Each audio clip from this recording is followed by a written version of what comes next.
নমস্কাৰ মই সাবিৰ আপোনালোকে চাবলৈ আৰম্ভ কৰিছে সজদা ৰিয়েলিটি আৰু ইতিমধ্যে আমি উপস্থিত হৈছোহি আম্বাৰীস্থিত ডিমলেট জুনিয়ৰ কলেজত আৰু যোৱা নিশা এটা শিক্ষামন্ত্ৰী ডক্টৰ ৰণোজ পেগুৰ টুইট যি টুইটত কোৱা হৈছিল 9 বজাৰ লগে লগে উচ্চতৰ মাধ্যমিক পৰীক্ষাৰ ৰিজাল্ট ঘোষণা কৰিব আৰু ঠিক সেইদৰে 9 বজাৰ লগে লগে উচ্চতৰ মাধ্যমিক পৰীক্ষাৰ ৰিজাল্ট ঘোষণা কৰিছে এই অৰ্থাৎ আসাম হায়াৰ ছেকেণ্ডাৰী এডুকেশ্যন কাউন্সিলৰ তৰফৰ পৰা আৰু ৰিজাল্ট ঘোষণা কৰাৰ লগে লগে দেখিবলৈ পোৱা গৈছে ডিমলেট জুনিয়ৰ কলেজত এক আনন্দময় পৰিৱেশ বিৰাজ কৰা পৰিলক্ষিত হৈছে আৰু ইতিমধ্যে আমি উপস্থিত হৈছো ডিমলেট জুনিয়ৰ কলেজত আপোনালোকে ইতিমধ্যে যদি চাবলৈ দেখে তেতিয়াহ'লে এক আনন্দময় পৰিৱেশ বিৰাজ কৰা পৰিলক্ষিত হৈছে আৰু আমি পোনে পোনে ডিমলেট জুনিয়ৰ কলেজৰ প্ৰিন্সিপাল আছে প্ৰিন্সিপালৰ কাষ চাপিম আৰু তেওঁৰ পৰা কিছু আমি জানিবলৈ চেষ্টা কৰিম স্যাৰ ডিমলেট জুনিয়ৰ কলেজ ইয়াৰ বিষয়ে আপুনি কি ক'ব প্ৰথমতে ধন্যবাদ সাজ ৰিয়েলিটি সমূহ দৰ্শকলৈ ধন্যবাদ জনাইছো আমাৰ মাজত আহি উপস্থিত হোৱাৰ কাৰণে আজি ঘোষিত হোৱা চূড়ান্ত পৰীক্ষাৰ ফলাফল গোটেই অসমৰ লগতে আম্বাৰী ডিমলেট জুনিয়ৰ কলেজে ফূৰ্তি আৰু আনন্দৰ মাজেৰে উল্লাহেৰে পাৰ কৰি আছে আজি আমাৰ ষ্টুডেণ্টৰ সংখ্যা 27 জনে পৰীক্ষা দিছিল তাৰে 27 জনে পাছ কৰিছে ইয়াৰ ভিতৰত 17 জন ছাত্ৰ-ছাত্ৰীয়ে ফাৰ্ষ্ট ডিভিজন পায় তাৰে ষ্টাৰ 4 জন আৰু ছেকেণ্ড ডিভিজন বাকি 10 জন ষ্টুডেণ্ট ইয়াত থাৰ্ড ডিভিজন আৰু কোনো ষ্টুডেণ্টে মানে সফলতা নোহোৱা কোনো ছাত্ৰ-ছাত্ৰী নাই আমাৰ মাজত যিসকল মানে অৱতীৰ্ণ হৈছিল 27 জনৰ ভিতৰত 27 জনে উত্তীৰ্ণ হৈছে মানে ফেইল নাই আমাৰ ইয়াত আসলতে আপোনাক ক'বলৈ গ'লে 2016 চনৰ পৰা আজিলৈকে আমাৰ কোনো ষ্টুডেণ্টে ফেইল কৰা নাই 100% ৰিজাল্ট প্ৰত্যেক বছৰ হৈ আছে আজি কেইদিনমান আগতে আপোনালোকে দেখা পাইছে যোৱা 2022 আৰু 23ৰ শিক্ষাবৰ্ষৰ যিটো ফলাফল হৈছিল তাৰে গোটেই অসমখনৰ লগতে আমাৰ এই সৰু কলেজখনে এটা সীমিত সুবিধা থকা কলেজখনত প্ৰায় 28টা স্কুটি আহিছিল আপোনালোকে দেখিবলৈ পাইছিল গতিকে এই বছৰ আশা কৰিছে এইবোৰতো চৰকাৰে অসম চৰকাৰে ঘোষণা কৰা ষ্টাৰত স্কুটি দিব সেই হিচাপতে এই অঞ্চলৰ ভিতৰতে বোধহয় আমি হাইয়েষ্ট স্কুটি পাইছো নেকি মোৰ ধাৰণা হৈ আছে সম্পূৰ্ণ ফলাফল ওলালে গম পাম আমাৰ 4জনী ল'ৰা ছোৱালীয়ে স্কুটি পাব এইখিনি পাবলৈ সক্ষম হৈছে আমি আকৌ কাষ চাপিম আৰু এয়া আপোনালোকে শুনিবলৈ পাইছে এই ডিমলেট জুনিয়ৰ কলেজৰ প্ৰিন্সিপালৰ এয়া আছিল মন্তব্য আৰু এতিয়া আমি কাষ চাপিম এজনী শিক্ষয়িত্ৰী যি শিক্ষয়িত্ৰীয়ে ডিমলেট জুনিয়ৰ কলেজৰ ছাত্ৰ-ছাত্ৰীৰ প্ৰতি অতি মানে গুৰুত্ব দিয়ে আৰু সেই গুৰুত্ব দিয়াৰ কাৰণে হয়তো আজি ডিমলেট জুনিয়ৰ কলেজে এনেকুৱা সফলতা অৰ্জন কৰিব পাৰিছে হয় মেম কি ক'ব আসলে ধন্যবাদ আমাৰ যেটো আজিৰ চূড়ান্ত পৰীক্ষাৰ ফলাফল ঘোষিত হৈছে এটোৰ যেটো আমাৰ ডিমলেট জুনিয়ৰ কলেজৰ যেটো ফলাফল ওলাইছে এটোৰ এয়া মই ক'ব বিচাৰো যে আমাৰ শিক্ষকসকলৰ পৰিশ্ৰমৰ কাৰণে এটো হৈছে আৰু আমাৰ ল'ৰা ছোৱালী বিলাকৰ কঠোৰ অধ্যৱসায়ৰ কাৰণে এটো ফল এয়া আছিল ডিমলেট জুনিয়ৰ কলেজৰ শিক্ষয়িত্ৰীৰ মন্তব্য আৰু যিসকল ছাত্ৰ-ছাত্ৰীয়ে উত্তীৰ্ণ হৈছে এইবাৰ আমি তেওঁলোকৰ কাষ চাপিম আসলতে তেওঁলোকে এনেকুৱা এটা ৰিজাল্ট কৰি আনি আম্বাৰী এলেকাত পিছপৰা এলেকাত এক সুনাম কঢ়িয়াই আনিছে আমি তেওঁলোকৰ কাষ চাপিম আৰু তেওঁলোকৰ পৰা কিছু মন্তব্যৰ যত্ন কৰিম আসলে তেওঁলোকৰ ভৱিষ্যত পৰিকল্পনা কি আছে তোমাৰ নাম কি স্নেহা বিশ্বাস এবাৰ তুমি কিমান শতাংশ পাইছা 75.2 75 কিবা আচ্ছা আৰু লেটাৰ দোকানত হয় তোমাৰ ভৱিষ্যত পৰিকল্পনা মই মেজৰ লৈ মানে ডিগ্ৰী কৰিম তাৰ পিছত দেখা যাওক আসলতে দেখিবলৈ পোৱা যায় যে এই ডিমলেট জুনিয়ৰ কলেজত মানে ছাৰ বাইদেউ সকলে কেনেদৰে পাঠদান দিয়ে আমি নাজানো কিন্তু প্ৰতি বছৰে এই ডিমলেট জুনিয়ৰ কলেজখন উজ্বলি থাকে ইয়াৰ আঁৰত কি তোমালোকৰ ছাৰ বাইদেউ কেনেকৈ তোমালোকক পাঠদানত গুৰুত্ব দিয়ে বহুত গুৰুত্ব দিয়ে মানে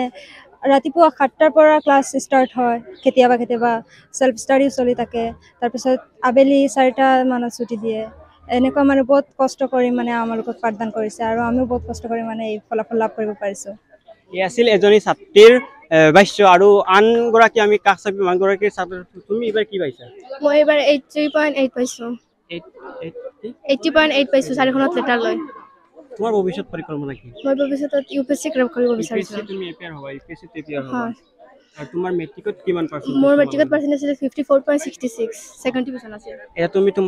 তোমাৰ ৰিজাল্টক লৈ সন্তুষ্ট নে হয় মই সন্তুষ্ট আৰু এই কাৰণে মই মোৰ ষ্টাফৰ ছাৰসকলক ধন্যবাদ জনাব বিচাৰিছো আৰু লগতে এই ক্ষেত্ৰত মোৰ মাক দেউতাকৰ অশেষ অৱদান আছে হয় হয় এই আছিল আনগৰাকী ছাত্ৰীৰ ভাষ্য আৰু তুমি এবাৰ কি লাভ কৰিছা এবাৰ 70% তোমাৰ ভৱিষ্যত পৰিকল্পনা কি বিএ পাস কৰিম আৰু মেজৰ লৈ ইংলিছত তোমাৰ মেট্ৰিকত কি আছিল 50% আছিল তোমালোকৰ ছাৰ বাইদেউ কিমান গুৰুত্ব দিছিল তোমালোকৰ শিক্ষাৰ বহুত বেছি গুৰুত্ব দিছিল আন কলেজত কৈ আমি খবৰ লৈ দেখিছিলো যে আমাৰ কলেজত বেছি গুৰুত্ব দিয়া হৈছিল আৰু ৰাতিপুৱা ক্লাছ হৈছিল আৰু সেলফ ষ্টাডিও চলিছিল তোমাৰ ৰিজাল্টক লৈ তুমি সন্তুষ্ট নে? হয় সন্তুষ্ট মই। হয়, ড্ৰিমলেণ্ড জুনিয়ৰ কলেজৰ এজন অভিভাৱক আছে, আমি এই অভিভাৱকৰ লগত কথা পাতিম। আচলতে তেওঁৰ ছোৱালী এজনী অৱতীৰ্ণ হৈছিল উচ্চতৰ মাধ্যমিক পৰীক্ষাত, আৰু উচ্চতৰ মাধ্যমিক পৰীক্ষাত অৱতীৰ্ণ হয় এটা ভাল নম্বৰ লৈ উত্তীৰ্ণ হৈছে। আৰু যিহেতু আপোনাৰ ছোৱালীয়ে এটা ভাল নম্বৰ লৈ উত্তীৰ্ণ হৈছে, ইয়াৰ বিষয়ে আপুনি কি ক'ব? মই যথেষ্ট সুখী অনুভৱ কৰিছোঁ। মোৰ ছোৱালীজনী আপোনালোকে দেখিছে কেনেকুৱা হেল্থ তাই। এই অৱস্থাত যথেষ্ট কষ্ট কৰিছে মোৰ ছোৱালীজনী, আৰু ছাৰ বাইদেউসকলেও যথেষ্ট গাইড দিছে, আৰু আমাৰ ফালৰ পৰা যিমান পাৰোঁ সিমান গাইড দিছোঁ। দি আজি মোৰ ছোৱালীজনীয়ে যিটো ফলাফল আনি মোক দেখুৱালে, মই সমন্বিত মোৰ পৰিয়াল, বিদ্যালয়, এই অঞ্চললৈ যি গৌৰৱ আনিলে, গতিকে মই মহান আল্লাহ পাকৰ ওচৰত শুক্ৰিয়া আদায় কৰিছোঁ, আৰু ছোৱালীজনীৰ প্ৰতি মই কৃতজ্ঞতা আৰু ধন্যবাদ মোৰ ছোৱালীক মই জনাইছোঁ। মোৰ ছোৱালীৰ এটা ড্ৰিম আছে যে তাই UPSC কৰাৰ, গতিকে আপোনালোক সকলোৰে পৰা দুৱা আশীৰ্বাদ বিচাৰিছোঁ। ছোৱালীৰ কাৰণে আজি আল্লাহ পাকে মোক এখন গামোচা, অসমৰ গৌৰৱ, এই ফুলাম গামোচাখন ডিঙিত ল'ব পাৰিছোঁ। মই যথেষ্ট বহুখিনি গামোচা বহুত অনুষ্ঠান প্ৰতিষ্ঠানত পাইছোঁ, কিন্তু ইয়াৰ তুলনা নহয়, গতিকে মই সম্পূৰ্ণ সুখী। ই আছিল ড্ৰিমলেণ্ড জুনিয়ৰ কলেজৰ এজন অভিভাৱকৰ বাক্য। আৰু যিহেতু তুমি এইবাৰ এপিয়াৰ হৈছিলা উচ্চতৰ মাধ্যমিক পৰীক্ষাত, তুমি ভাল নম্বৰ লৈ উত্তীৰ্ণ হৈছা, ড্ৰিমলেণ্ডৰ সুনাম কঢ়িয়াই আনিছে, ইয়াৰ বিষয়ে তুমি কি ক'বা? মই বহুত আনন্দিত হৈছোঁ আজি মোৰ ৰিজাল্ট। এবাৰ ৰিজাল্ট তোমাৰ কিমান পাৰ্চেণ্টেজ হয়? 83.4%। তোমাৰ ভৱিষ্যত পৰিকল্পনা কি? ভৱিষ্যত মই UPSC কৰিম। তুমি তোমাৰ ৰিজাল্টক লৈ সন্তুষ্ট নে? মই সন্তুষ্ট, বহুত সন্তুষ্ট। আচলতে দেখিবলৈ পোৱা যায় যে ড্ৰিমলেণ্ড জুনিয়ৰ কলেজত মানে প্ৰতি বছৰে ছাত্ৰ ছাত্ৰী উজ্বলি থাকে, তাৰ আৰু কিবা ৰহস্য আছে? তোমালোকৰ ছাৰ বাইদেউ কেনেকৈ তোমালোকৰ পাঠদানত গুৰুত্ব দিয়ে? ছাৰ বাইদেউ মানে কি ক'ম, বহুতো গুৰুত্ব দিয়ে। মেম এজন আছে, মেমেও বহুত গুৰুত্ব দিয়ে, বহুত পঢ়া, সেল্ফ ষ্টাডি, লাষ্টৰ 3 মান্থ সেল্ফ ষ্টাডি কৰা প্ৰত্যেক বেজত। কিমান বজাৰ পৰা তোমালোকৰ ক্লাছ ষ্টাৰ্ট হয়? ক্লাছটো 9:30 পৰা হয়। হয়, এয়া আছিল